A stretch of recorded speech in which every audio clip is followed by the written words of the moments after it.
सो hi guys, काफ़ी ज़्यादा time हो गया है हमें आए हुए आपके साथ मिले हुए। सो हम कंटिन्यू करते हैं अपना आज से। और सॉरी बोलता हूँ मैं जो इतना टाइम लिया मैंने दोबारा आपसे इंटरेक्ट करने के लिए।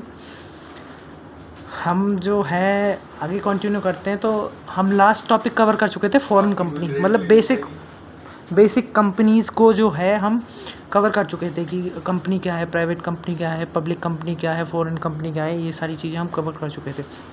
हम जो है अपने कंपनीज एक्ट को या कंपनीज लॉ को एक पार्ट्स में लेके चलेंगे।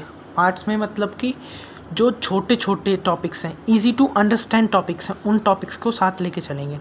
तो भाई हमारे पास हमारा जो अगला सिंपल टॉपिक है वो है meetings.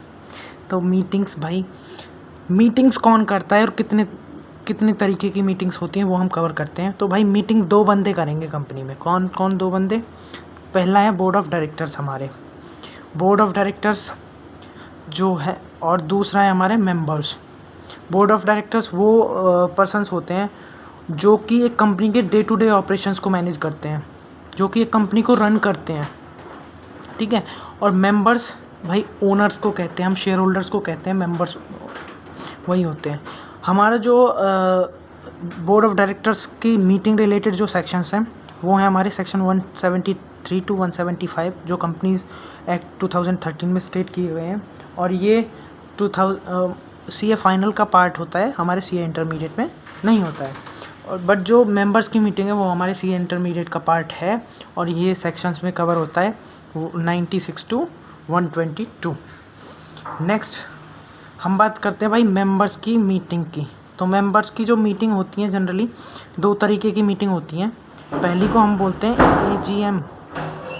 AGM means annual general meeting, जैसा कि इसके नाम से ही पता लग रहा है, एनुअल जनरल मीटिंग। तो भाई ये सेक्शन 96 स्टेट करता है कि हर एक कंपनी मतलब कि जो भी इस कंपनीज एक्ट के या किसी प्रीवियस कंपनीज एक्ट के अंडर रजिस्टर्ड है उसको एक साल में एक मीटिंग बुलानी पड़ेगी। वो किस नाम से होगी? AGM के नाम से होगी, जिसमें वो अपने फाइनेंशियल्स को डिस्कस करेंगे, अपने छोटे मोटे मैटर्स को डिस्कस करेंगे मेंबर्स के साथ। उसके बाद भाई हमारी दूसरी तरीके की मीटिंग होती है EGM, यानी कि एक्स्ट्रा ऑर्डिनरी जनरल मीटिंग। जैसा कि इसके नाम से पता लग रहा है, किसी भी एक्स्ट्रा ऑर्डिनरी बिजनेस के लिए कुछ मिसहैप हो जाए या फिर कंपनी कुछ नया स्टेप लेना चाहती है, जैसे कोई नया प्रोडक्ट इंट्रोड्यूस करना चाहती है और किसी प्रोडक्शन लाइन को बंद करना चाहती है, किसी एक्सपेंशन प्लान पे काम करना चाहती है, तो इसके लिए मेंबर्स का अप्रूवल चाहिए। तो भाई बोर्ड ऑफ डायरेक्टर्स जो है वो AGM का वेट नहीं करेंगे, वो EGM कॉल करेंगे उस केस में। तो ये हमारा सेक्शन 100 में डिस्कस किया गया है AGM, जो कि हम आगे डिस्कस करेंगे। सो इसके बेसिकली कुछ प्रोसीजर होता है एक मीटिंग को, पूरी मीटिंग को कॉल करने का। हालांकि आप इसको कंपनीज एक्ट के थ्रू भी जा सकते हो, बट उसमें बेयर एक्ट में थोड़ी सी टेक्निकल लैंग्वेज हो जाती है, उसको समझने में थोड़ा सा डिफ़िकल्टी होती है। मैं ये नहीं कहता कि आप बेयर एक्ट को मत रेफ़र कीजिए, आप बेयर एक्ट को पढ़िए, जब आपको वहाँ से समझ में नहीं आए तब आप यहाँ पे आइए और इन सिंप्लीफाइड प्रोविजंस को पढ़िए।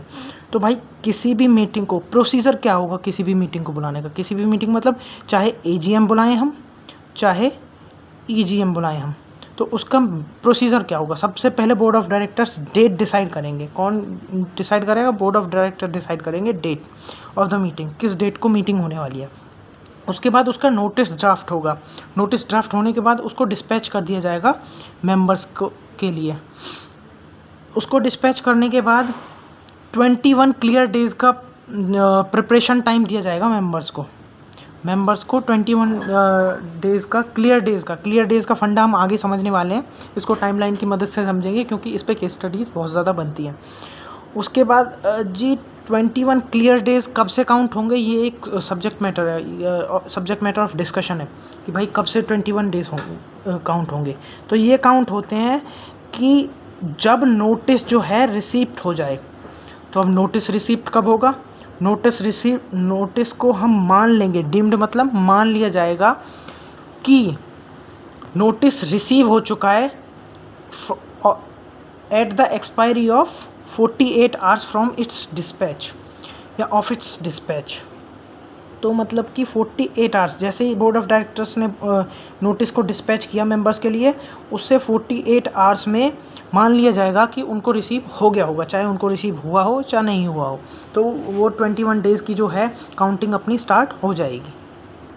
सो अभी तक हमने प्रोसीजर को डिसाइड किया। ये जनरली प्रोसीजर फॉलो किया जाता है, ऐसा ये स्टेट नहीं किया गया कंपनीज एक्ट में स्ट्रेट फॉरवर्ड, बट ये फॉलो किया जाता है जनरली जो हमने बताया। बट 21 डेज़ का 21 जो क्लियर डेज़ हैं उसका स्टेट किया गया है, जो कि हम आगे भी पढ़ने वाले हैं प्रॉपर प्रोविजंस में। तो अभी हम अंडरस्टैंडिंग के लिए भाई कितना टाइम पीरियड हो गया, क्योंकि बहुत सारा वो हो गया ना कन्फ्यूज़न 48 आवर्स का, 21 क्लियर डेज़ का। सो इस चीज़ को हम अभी एग्जांपल की मदद से देखते हैं। सपोज़ करो कि डेट ऑफ मीटिंग 25 ऑफ सितंबर को 2020 को जो है वो डिसाइड की गई है। तो भाई नोटिस किस दिन को डिस्पैच होना है, नोटिस डिस्पैच होना है उसको हम काउंट करेंगे। तो 25 को होनी है, तो 25 से 21 क्लियर डेज़ कितने दिन पहले आते हैं? ये भाई 4 ऑफ सितंबर को आते हैं। तो 4 ऑफ सितंबर को 21 क्लियर डेज़ की काउंटिंग स्टार्ट हो जानी चाहिए। तो उसके लिए भाई नोटिस रिसिप्ट जो है वो मान लिया जाना चाहिए 3 ऑफ सितंबर को। 21 क्लियर डेज़ मतलब कि जिस दिन नोटिस रिसीप्ट हुआ उस दिन तक को हम काउंट नहीं करेंगे, और जिस दिन मीटिंग है उस दिन को भी हम काउंट नहीं करेंगे। तो 21 क्लियर डेज़ में क्या इंक्लूड होगा? 4 ऑफ सितंबर से लेके 24 ऑफ सितंबर तक का, इस पीरियड को हम 21 क्लियर डेज़ बोलेंगे। और अब 3 को हमारा नोटिस रिसीप्ट हो रहा है, तो मतलब इससे 48 आवर्स पहले, तो हमें 1 ऑफ सितंबर को जो है अपना नोटिस डिस्पैच करना होगा। तो जनरली अब हम इसको कंक्लूड करें तो भाई कितने दिन हो जाते हैं? तो 21 ये हो गए और 3 ये हो गए, 4 ये हो गए। तो अप्रॉक्स 25 डेज़ का पीरियड होता है नोटिस डिस्पैच करने से मीटिंग हेल्ड करने के बीच में। मतलब फर्स्ट डे को मतलब 25 में हम फर्स्ट डे को अपना नोटिस डिस्पैच करेंगे और 25 डे को हमारी मीटिंग होती है। अब वही हम आगे देखते हैं। अब हम अपना प्रॉपर सेक्शंस के लिए आगे बढ़ रहे हैं। तो भाई हम प्रॉपर सेक्शंस को कवर करने जा रहे हैं। सबसे पहले हम जैसा हमने बोला कि इजी टू अंडरस्टैंड, जो सेक्शंस जो टॉपिक्स इजी टू अंडरस्टैंड होंगे उनको हम पहले कवर करते हुए चलेंगे। तो हमारा पहला सेक्शन है भाई section 101, that is notice of meeting. तो उसके लिए क्या है? Notice of meeting shall be served. Serve का मतलब है किस तरीके से वो डिस्पैच होगा। ईदर पर्सनली का मतलब है खुद विजिट करके कोई एम्प्लॉय जाए कंपनी का और मेंबर को दे के आए, ठीक है, वो पर्सनली हो गया। उसके बाद इलेक्ट्रॉनिक मोड यानी ईमेल्स, फैक्स वगैरह, और through post at registered address in India and in absence of registered address at any other address within India। मेरे को पता है थोड़ा सा हार्ड हो गया, तो इसको हम समझते हैं टुकड़ों में। पर्सनली का जैसे हम समझ गए कि कंपनी किसी एम्प्लॉय के थ्रू नोटिस को पहुंचा रही है। इलेक्ट्रॉनिक मोड का हम समझ सकते हैं ईमेल्स और फैक्स के थ्रू। अब थ्रू पोस्ट, तो पोस्ट में भी कई सारी पोस्ट आती है हमारी। रजिस्टर्ड पोस्ट हो गई, नॉर्मल पोस्ट हो गई, स्पीड पोस्ट हो गई, या कुरियर सर्विस होगा। तो भाई किसके थ्रू जाएगी, इस चीज़ को भी हम डिस्कस करेंगे। और जो मेन इंपॉर्टेंट जो मैं आपके साथ डिस्कस करना चाहता हूँ कि at registered address in India, मतलब कि रजिस्टर्ड एड्रेस हो उस पर पोस्ट जाएगी जो कि इंडिया में होना चाहिए। और अगर मान लो कोई रजिस्टर्ड एड्रेस नहीं है, मतलब कंपनी के रिकॉर्ड्स में नहीं है उसका कोई रजिस्टर्ड एड्रेस मेंबर का, तो भाई कोई और अदर एड्रेस कहीं से भी निकाल के कंपनी जो कि इंडिया में हो उस पर नोटिस को डिस्पैच करेगी। और मेरे को पता है आपके मन में क्वेरी आ रही होगी, भाई अगर इंडिया में उसका एड्रेस ही नहीं है तो कैसे, तो क्या कंपनी नोटिस पहुंचाएगी मेंबर को? ये हम आगे डिस्कस करने वाले हैं, पक्का डिस्कस करने वाले हैं।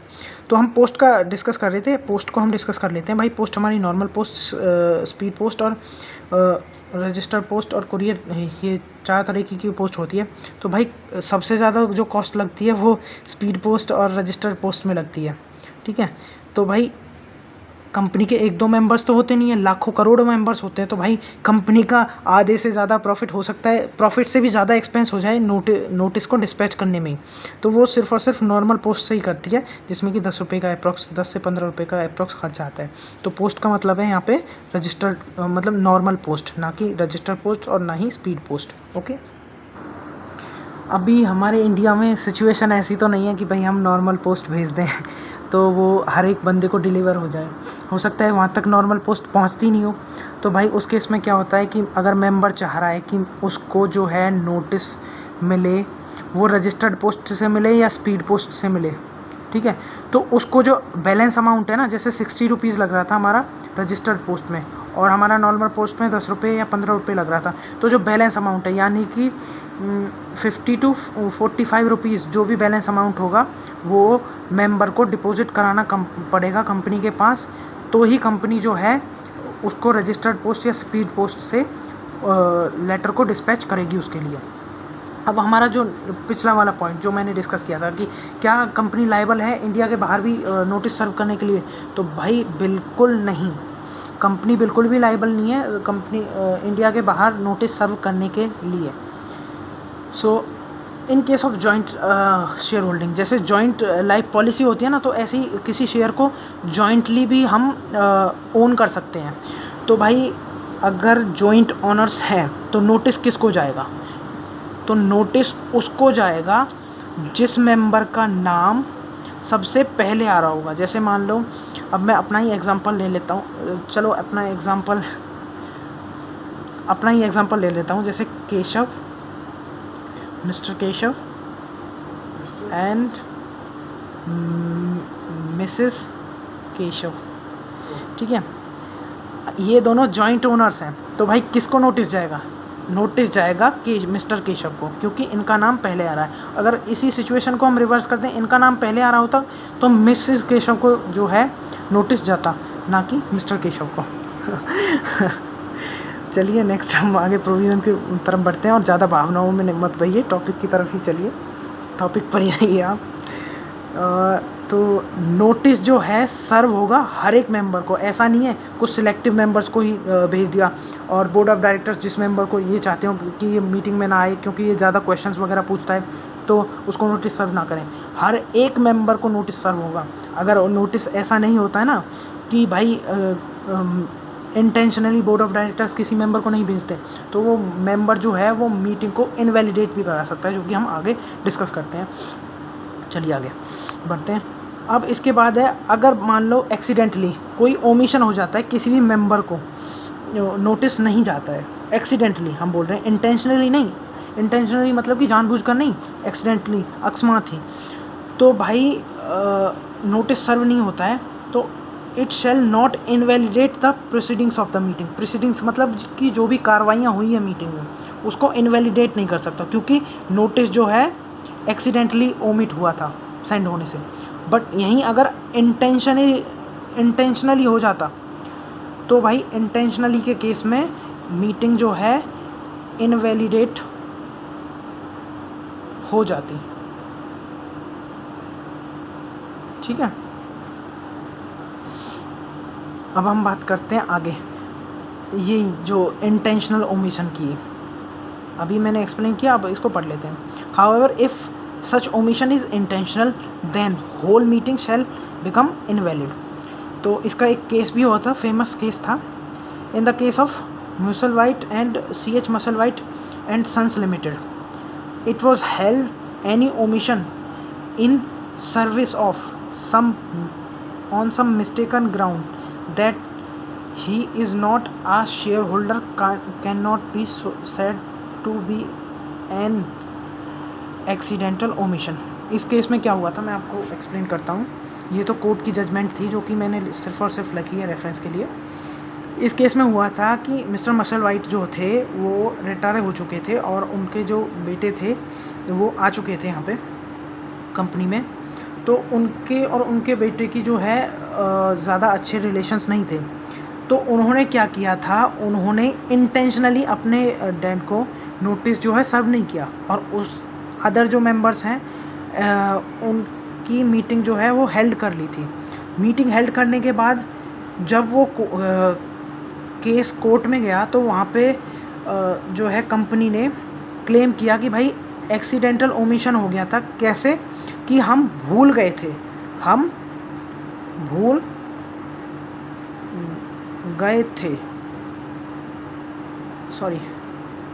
थे कि मिस्टर मसलवाइट जो हैं वो कंपनी के मेंबर हैं हम भूल गए थे। तो कोर्ट ने क्या कहा था कि भाई ये कोई रीज़न नहीं है, ये तो इंटेंशनल ओमिशन है, क्योंकि कंपनी भूल नहीं सकती कि कंपनी का मेंबर कौन है। तो ये था इसका कोर्ट का डिसीज़न। तो इसमें क्या था? इंटेंशनल ओमिशन था। तो उस केस में क्या हुआ था, जो भी प्रोसीडिंग्स थी मीटिंग की, जो भी मीटिंग हेल्ड हुई थी, उसको सारी को इनवैलिडेट कर दिया गया था और दोबारा से मीटिंग कंडक्ट करनी पड़ी थी। अभी हम जो है नोटिस इतनी देर से नोटिस किए जा रहे हैं, बट हमें ये नहीं पता कि एक्चुअली में उस नोटिस में होता क्या है, उसमें लिखा क्या जाता है। तो भाई उसमें कंपनी का नाम होगा, कंपनी की डिटेल्स होंगी, डेट, टाइम और लोकेशन होगी मीटिंग की, कि कहाँ पे मीटिंग जो है हेल्ड होने वाली है। इसको भी हम फर्दर आगे डिस्कस करेंगे कि भाई लोकेशन क्या क्या हो सकती है, but for the time being आप ये समझिए कि उसमें डेट, टाइम और लोकेशन भी होगी कि किस जगह पे मीटिंग हो रही है। उसके बाद एजेंडा और business to be transacted at meeting, यानी कि क्या क्या चीज़ डिस्कस होने वाला है मीटिंग में, मतलब मीटिंग में क्या क्या चीज़ डिस्कस होगी, एजेंडा क्या है मीटिंग का। और उसके बाद रिजोल्यूशन कौन कौन से प्रपोज होंगे। रिजोल्यूशन का मतलब होता है प्रस्ताव, रिजोल्यूशन का मतलब, ठीक है। अब नेक्स्ट पॉइंट आता है कि भाई कंटेंट समझ में आ गया, नोटिस कैसे कैसे डिस्पैच होगा वो भी समझ में आ गया। तो भाई नोटिस होगा किस किस को डिस्पैच, ये नोटिस जो है सिर्फ और सिर्फ मेंबर्स को डिस्पैच नहीं होता, मेंबर्स के साथ साथ डायरेक्टर्स को, बोर्ड ऑफ डायरेक्टर्स जितने भी हैं, ऑडिटर्स ऑफ द कंपनी, क्योंकि आपको पता होगा फाइनेंशियल स्टेटमेंट जो है वो प्रेजेंट होने वाली होती है मीटिंग में, और उसके फाइनेंशियल स्टेटमेंट के साथ हमेशा ऑडिट रिपोर्ट जो है वो अटेस्टेड होती है। तो भाई जो भी फाइंडिंग्स हैं ऑडिटर की वो अपनी डिस्कस करेगा मीटिंग्स में, अगर जो है बोर्ड ऑफ डायरेक्टर्स उसकी रिपोर्ट को छुपा रहे हैं मेंबर्स के साथ, ठीक है। और लीगल रिप्रेजेंटेटिव और ऑफिशियल असाइनी, इसको हम समझते हैं, हम नोट्स के थ्रू समझते हैं, हर एक पॉइंट्स का हमने नोट्स बना रखा है। तो मेंबर्स का स्पेसिफिकली पॉइंट जो है वो समझते हैं। मेंबर्स में हम दो चीज़ों को कंसीडर करते हैं, एक तो इक्विटी और दूसरा है प्रेफरेंस, ठीक है। तो किसको नोटिस जाएगा, इक्विटी को जाएगा या प्रेफरेंस को जाएगा। लॉ में सिर्फ और सिर्फ मेंबर्स लिखा हुआ है, ना उसमें इक्विटी या प्रेफरेंस स्पेसिफिकली नहीं लिखा हुआ है, ठीक है। तो हम इसको आगे समझते हैं। तो हम अपने नोट नंबर 1 की तरफ बढ़ते हैं कि भाई किसको, कौन से मेंबर को नोटिस जो है सर्व होगा। भाई इक्विटी शेयर होल्डर्स और प्रेफरेंस शेयर होल्डर्स दोनों को ही जो है नोटिस सर्व होगा। ऐसा नहीं है कि सिर्फ और सिर्फ इक्विटी शेयर होल्डर्स को ही सर्व होगा, क्योंकि मेंबर्स तो कंपनी के दोनों ही हैं, दोनों को ही मेंबर्स बोला जाता है। और कंपनी लॉ में जो है वो मेंबर्स को नोटिस सर्व करने की बात की गई है, तो मेंबर दोनों हैं तो दोनों को नोटिस जाएगा। हाँ, बट इक्विटी शेयर होल्डर्स को ही जो है वोटिंग पावर होती है। वोटिंग पावर जो है सेक्शन 107 में डिस्कस करेंगे हम आगे। सो फॉर द टाइमिंग ये समझ लीजिए, उनको ही किसी भी रिजोल्यूशन पे, किसी भी प्रस्ताव पे वोट देने का अधिकार है। तो भले ही हो, बट जो नोटिस है, नोटिस दोनों मेंबर्स को जाएगा। मतलब मीटिंग कौन कौन अटेंड कर सकता है, दोनों तरह के मेंबर्स जो है मीटिंग अटेंड कर सकते हैं।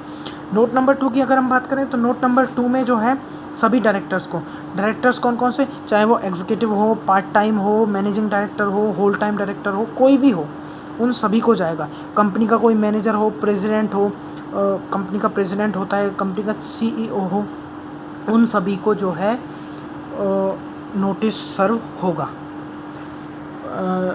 हालांकि जो डायरेक्टर्स हैं उनको वोट करने का अधिकार नहीं है, जैसे प्रेफरेंस शेयर होल्डर्स को नहीं था। वोट सिर्फ और सिर्फ इक्विटी शेयर होल्डर्स करेंगे। बट मीटिंग कौन कौन अटेंड करेगा, मेंबर्स, डायरेक्टर्स, ऑडिटर को मैंने आपको बता दिया, ऑडिटर को क्यों जो है नोटिस सर्व होगा। और लीगल रिप्रेजेंटेटिव और ऑफिशियल असाइनी को हम डिस्कस करते हैं अभी। हाँ जी, अब हम बात करते हैं लीगल रिप्रेजेंटेटिव और अपने ऑफिशियल असाइनी का, जो कि हम पीछे डिस्कस कर रहे थे कि चौथे नंबर का पर्सन जिनको कि नोटिस सर्व होगा, लीगल रिप्रेजेंटेटिव और ऑफिशियल असाइनी दोनों को। लीगल रिप्रेजेंटेटिव जैसा कि आप नाम से ही समझ पा रहे होंगे कि मेंबर की अगर डेथ हो जाए, नोटिस सर्व होने के बाद डेथ हो जाए, तो उस केस में जो है मेंबर का लीगल रिप्रेजेंटेटिव मीटिंग को अटेंड कर सकता है। ठीक है, इस चीज़ को हम बाद में डिस्कस करेंगे, ये थोड़ा कंफ्यूजिंग हो जाएगा, ये अभी नहीं समझ में आएगा। आप इतना ही समझ लो कि भाई नोटिस चला गया और नोटिस जाने के और मीटिंग हेल्ड होने के बीच में ही मेंबर की डेथ हो जाती है। ठीक है, तो उस केस में मेंबर का लीगल रिप्रेजेंटेटिव जो है वो मीटिंग अटेंड करेगा। ठीक है, ऑफिशियल असाइनी का केस तब होता है जब मेंबर क्या करे, मेंबर इंसॉल्वेंट हो जाए और उसने जो है अपने जो शेयर्स हैं वो प्लेज कर रखे हों। प्लेज मतलब कि गिरवी रख रखे हों। ठीक है, तो उस केस में क्या होगा, वो अपना जिसके पास गिरवी थे वो अपना राइट एक्सरसाइज करेगा और उनको अपने अंडर लेके शेयर्स को मीटिंग को जो है अटेंड कर सकता है। बट मीटिंग को अटेंड करने से पहले ऑफिशियल असाइनी को इंटीमेशन देना होता है कंपनी को कि मैं जो है मीटिंग को अटेंड करने वाला हूँ। उसमें क्या होता है कि भाई वो मेंबर के साथ जो है अटेंड करता है मीटिंग को, मेंबर प्लस ऑफिशियल असाइनी दोनों आते हैं। ठीक है, ओनली मेंबर जो है, मेंबर ही वोट कर सकता है, भले ही अब जो शेयर्स हैं वो ऑफिशियल असाइनी के हो गए हैं क्योंकि उसने प्लेस कर रखे थे मेंबर ने, बट कंपनी के लिए तो अभी भी मेंबर है, ऑफिशियल असाइनी मेंबर नहीं है। तो अभी भी जो वोट कर सकता है। और कोरम एक टेक्निकल वर्ड है जो कि हमारा आगे सेक्शंस में, फर्दर सेक्शंस में डिस्कस होगा, उसको हम आगे करते हैं। कोरम से आप अभी ये समझ लो कि minimum requirements of members to conduct any meeting, यानी किसी भी मीटिंग को स्टार्ट करने के लिए, किसी भी जनरल मीटिंग को या कंपनी की मेंबर्स की मीटिंग को स्टार्ट करने के लिए जो मिनिमम रिक्वायरमेंट होती है मेंबर्स की, उसको हम कोरम बोलते हैं। मतलब कि कोरम के लिए जो काउंट होगा वो सिर्फ और सिर्फ मेंबर होगा, ना कि ऑफिशियल असाइनी। ठीक है, और मेंबर ही एंटाइटल होगा वोट करने के लिए, बट वो जो वोट करेगा वो ऑफिशियल असाइनी के कहने पे ही करेगा। ठीक है, अब हम यहाँ पे बात करते हैं भाई एजीएम में क्या डिस्कस होता है। एजीएम मतलब कि जनरल मीटिंग में, जो जनरल मीटिंग होती है, एक्स्ट्रा ऑर्डिनरी मीटिंग की बात नहीं कर रहे हैं हम, सिर्फ और सिर्फ जनरल मीटिंग की, एजीएम की बात कर रहे हैं। तो उसमें सबसे पहले भाई कंसीडर किए जाते हैं मीटिंग में मेंबर्स के द्वारा फाइनेंशियल स्टेटमेंट्स को। फाइनेंशियल स्टेटमेंट्स में बैलेंस शीट हो गया हमारा, P&L हो गया हमारा, रिपोर्ट्स हो गई किसकी, ऑडिटर्स की, डायरेक्टर्स की, ये कंसीडर करते हैं सबसे पहले। उसके बाद कि भाई कितना डिविडेंड जो है शेयर्स पे डिक्लेयर होगा, वो भी वोट दे के ही पास किया जाता है रेजोल्यूशन, उसके बाद ही जो है डिविडेंड शेयर्स पे दिया जाता है।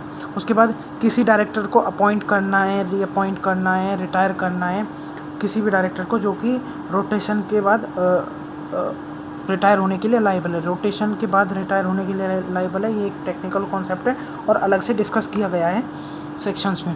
सो फर्दर सेक्शंस में हम इसको देखेंगे। रोटेशन से अभी ये समझ लो कि अगर हमारे पास 5 डायरेक्टर्स हैं तो भाई इस ईयर पहले नंबर का होगा, नेक्स्ट ईयर दूसरे नंबर के का रिटायरमेंट है, नेक्स्ट ईयर की एजीएम में तीसरे नंबर वाले का रिटायरमेंट है। तो ऐसे करके रोटेशन होता है। यहाँ ये सिर्फ और सिर्फ आपकी अंडरस्टैंडिंग के लिए बताया, बाकी डिटेल में हम आगे डिस्कस करेंगे पक्का। उसके बाद भाई टू अपॉइंट और रीअपॉइंट ऑफ ऑडिटर, ऑडिटर्स को भी जो है मेंबर्स अपॉइंट करते हैं, यानी कि स्टेट ऑडिटर की बात कर रहा हूँ मैं यहाँ पे, स्टेट ऑडिटर की, ना कि इंटरनल ऑडिटर की जो कि मैं हूँ। सो यहाँ पे जो है स्टेट ऑडिटर को जो है वो मेंबर्स ही अपॉइंट रीअपॉइंट करते हैं और उनकी रेम्यूनरेशन भी जो है फिक्स करते हैं मेंबर्स ही। रेम्यूनरेशन को क्यों फिक्स करना ज़रूरी है? अगर मान लो रेम्यूनरेशन को मेंबर्स जो हैं वो फिक्स नहीं करते, मेंबर्स जो हैं अप्रूव नहीं करते, तो भाई मैनेजमेंट क्या करेगी? मैनेजमेंट ऑडिटर को ज़्यादा पैसे का लालच दे के अपनी गलतियों को, अपने फ्रॉड्स को छुपाने के लिए बोलेगी। तो इस वजह से जो है रेम्यूनरेशन मेंबर्स के द्वारा फिक्स की जाती है। और उसके बाद भाई to rectify the name of the company, अगर कंपनी का नाम चेंज करा, ये तो बहुत रेयर केसेस होता है, स्पेशल केस ही बोलते हैं इसको। ठीक है, तो ये स्पेशल केसेस में आता है रेक्टिफाई करना नेम को। तो अब मैंने बोला नॉर्मल कोर्स ऑफ एक्शन या स्पेशल कोर्स ऑफ एक्शन, उनका एक प्रॉपर नाम दिया गया है हमारे लॉ में। तो क्या नाम दिया गया है? उनका नाम दिया गया भाई ऑर्डिनरी कोर्स ऑफ बिजनेस और स्पेशल बिजनेस। ऑर्डिनरी बिजनेस और स्पेशल बिजनेस। ऑर्डिनरी बिजनेस वो होते हैं जो कि नॉर्मल होते हैं, और स्पेशल कोर्स ऑफ बिजनेस वो होते हैं जो कि कभी कभार होते हैं।